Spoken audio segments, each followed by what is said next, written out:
Ang pulis sa liwanag, aswang sa dilim. Sa umaga, kilala si Sarge Mateo bilang huwarang pulis ng tahimik na nayon.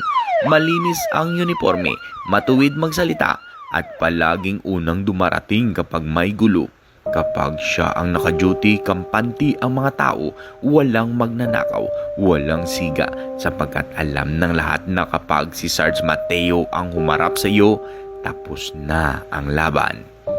Sabi ng matatanda, may agimat daw siya nakabaon sa kanyang dibdib, nakatago sa ilalim ng uniforme. Hindi raw siya tinatablan ng bala. May mga kriminal na naglakas loob na lumaban, ngunit wala ni isa ang nakalitas. Ang iba'y natagpo ang patay sa mga pilapil. Ang iba na may tuluyang nawala na parang nilamon ng lupa. Dahil dito, bihira ang krimen, tahimik ang nayon, mapayapa sa paningin, ngunit mabigat sa pakiramdam. May mga negosyo rin si Sarge Mateo, grocery store, paupahang sasakyan, at isang maliit na babuyan sa dulo ng baryo. Lalong umunlad ang kanyang buhay, ngunit napapansin ng mga kapitbahay tuwing kabilugan ng buwan. Dumarami ang baboy sa kulungan at kinaumagahan may isa na namang nawawala. Walang dugo, walang bakas, parang sinipsip ang laman mula sa loob. Pagsapit ng gabi, doon nagsisimula ang katotohanan. Kapag sumisilip ang buong buwan, hindi umuwi si Sarge Mateo. Sa gitna ng bukirin, hinuhubad niya ang kanyang anyo. Ang mga butoy kumakalas, ang balat ay napupunit, at ang kanyang bibig ay humahaba, puno ng matutulis na pangil na kumikintab sa liwanag ng buwan. Ang mata niyang dating maamo, ngayon nagliliyab sa matinding gutom.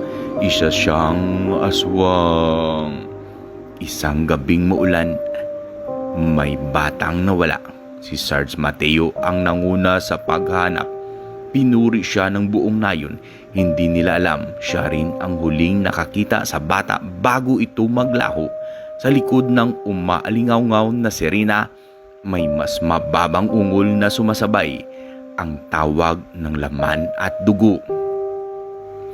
May nagsabing may pulis daw na gumagapang sa puno, baliktad ang katawan, ang ulo'y umiikot ng buong buo. Kapag tumahimik ang kuliglig at nanlamig ang hangin, alam ng mga matatanda, may naghahanap na naman ng kakainin. Isang matandang albularyo ang naglakas loob na magsalita. Hindi agimat ang bumabalot sa kanya, bulong niya, kundi sumpa. Ang anting-anting ay pinakain sa dugo. Bawat kabilugan may kapalit.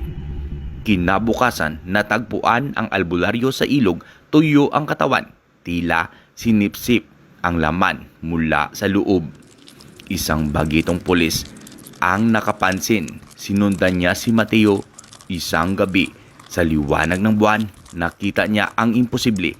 Naglaglag ang buds sa putik, at sa ibabaw nito, tumulo ang dugo mula sa nilalang na may pakpak ng anino at bibig na kayang lumamon ng sigaw.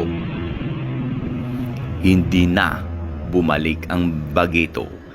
Idiniklarang missing in action.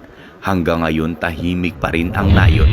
Maunlad ang mga negosyo, maayos ang pulis, walang krimen. Ngunit tuwing may bagong tindahang nagbubukas, may negosyong biglang yumayaman. May isang bahay na biglang nalulunod sa katahimikan. Walang tao, walang bakas ng paglisan. At kapag gabi ng kabilugan ng buwan, isinara ng mga tao ang bintana, nagtatakip ng salamin at nagdarasal, hindi para sa kaligtasan, kundi para huwag mapili. Dahil sa nayong iyon, ang batas ay may pangil, ang katahimikan ay may kapalit, at ang pulis na nagbabantay sa iyo sa umaga ay siya rin nag-aabang sa iyong dugo sa dilim.